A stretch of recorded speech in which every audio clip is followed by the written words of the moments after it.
अस्सलामुअलैकुम वरहमतुल्लाहि वबरकातुहू। इस वीडियो में आपको दिखाएंगे हज़रत बाबा तैयब अली शाह शहीद रहमतुल्लाह अलैह की मज़ार मुबारक और उनकी हिस्ट्री और कैसे आप इस दरगाह पर पहुंच सकते हैं। मध्य प्रदेश के दमोह ज़िले की ये एक प्रसिद्ध दरगाह है। यहाँ से जाने के लिए आपको स्टेशन से बस स्टैंड जाना पड़ेगा। यहाँ से बस पकड़कर आप पहुँचेंगे नरसिंहगढ़। नरसिंहगढ़ पहुँचने के बाद आपको यहाँ से पैदल ही जाना पड़ेगा, क्योंकि एक ये छोटा गांव है और साधन कम है। ये जो आप कंपनी देख रहे हैं, ये माइसेम सीमेंट की कंपनी है जो दरगाह के पास ही लगी हुई है। अब आप पहुंच गए हैं हज़रत बाबा तैयब अली शाह शहीद रहमतुल्लाह अलैह की मज़ार मुबारक पर। ये मज़ार आज से 500 साल पुरानी मज़ार है। अस्सलामुअलैकुम वरहमतुल्लाहि वबरकातुहू। दोस्तों, आज आए हैं हम अपने नाना की मज़ार पे, जिनका नाम है हज़रत बाबा तैयब अली शाह शहीद रहमतुल्लाह अलैह। आपको बाबा के बारे में कुछ जानकारी बताते हैं। बाबा जो थे अफ़गानिस्तान से आए थे। यहाँ पर अकबर बादशाह का शासन था, जो सागर परगना में दमोह लगता था। वो दमोह का ये गांव था नरसिंहगढ़। यहाँ पर डाकुओं ने बलवा मचा रखा था। इस बलवे को ख़त्म करने के लिए अकबर बादशाह ने बाबा तैयब अली शाह शहीद रहमतुल्लाह अलैह को और उनके साथ बहुत सारे साथियों को खुरासान से बुलाया था। अफ़गानिस्तान से अब बाबा तैयब अली शाह रहमतुल्लाह अलैह यहाँ पर तशरीफ़ लाए थे। हज़रत बाबा तैयब अली शाह शहीद रहमतुल्लाह अलैह के साथ बहुत से लोग यहाँ पर तशरीफ़ लाए थे। कुछ समय बाद अकबर ने दीन इलाही धर्म चलाया, जो दीन इलाही धर्म एक ऐसा धर्म था जो इस्लाम के ख़िलाफ़ था। जब बाबा तैयब अली शाह शहीद रहमतुल्लाह अलैह से इस धर्म का प्रचार करने के लिए कहा गया, तो आपने धर्म का प्रचार नहीं किया।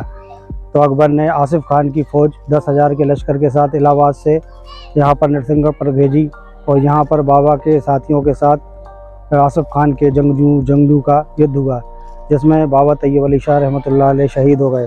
बाबा तैयब अली शाह शहीद रहमतुल्लाह अलैह की जंग होने के बाद आपका सिर कटने के बाद भी आप बिना सर के कई घंटों तक लड़ते रहे। ये देखकर मुगलिया सल्तनत की फ़ौज के होश उड़ गए और वो लोग समझ गए जो कोई अल्लाह के वली हैं। उनने फिर आपसे माफ़ी मांगी और यहीं पर आपकी मज़ार मुबारक बनाई गई। अंदर 4 मज़ार हैं। पहली मज़ार जो है बाबा तैयब अली शाह की बीच में है। आजू बाजू में उनके दोनों भाइयों की मज़ार है और नीचे उनके भांजे की मज़ार है। और इसके अलावा हिनौता घाट में और दूसरे गाँवों में भी अल्लाह के वली की मज़ार है, जिनके भाई हैं और साथी हैं जो इसमें शहीद हुए थे। बहुत से लोग नदी के किनारे, जहाँ एक सुनार नदी है, बहुत खूबसूरत नदी बहती है, वहाँ पर शहीद हुए थे। और मेरा नाम काजी मोहम्मद रिजवान हाशमी है। मेरी वालदा का नाम सैयदा आसिया बेगम है और मेरे नाना काजी सैयद नवाब अली साहब, जो इनके ख़ानदान के बुज़ुर्ग थे। नवाब अली साहब के वालिद के वालिद के वालिद 16-17 पीढ़ियों में जाकर ये वली हैं बाबा तैयब अली शाह, और इनका फैज़ आज मुझ पर भी है और मेरे पूरे ख़ानदान पर है। आइए आपको अंदर का नज़ारा भी दिखाते हैं और नदी भी दिखाते हैं। बाबा की मज़ार मुबारक पर हिंदू, मुसलमान, सिख, ईसाई सभी लोग आते हैं। दूर दूर से लोग आते हैं और अल्लाह पाक बाबा के वसीले से लोगों की गोद भी भरता है। और कई करिश्मे यहाँ पर हुए हैं। डायमंड सीमेंट, माइसेम सीमेंट की जो फैक्ट्री यहाँ पर मौजूद है, एक बार ब्लास्ट का एक पत्थर आकर बाबा की दरगाह में अंदर लग गया था। कुछ दिन बाद मशीनें बंद हो गई और अमेरिका तक से इंजीनियर बुलाए, उसके बाद भी मशीनें चालू नहीं हो पाई थी। फिर हमारे नाना के पास सब लोग इकट्ठे होकर आए और माफ़ी मांगी और उतनी जगह दरगाह के लिए छोड़ी।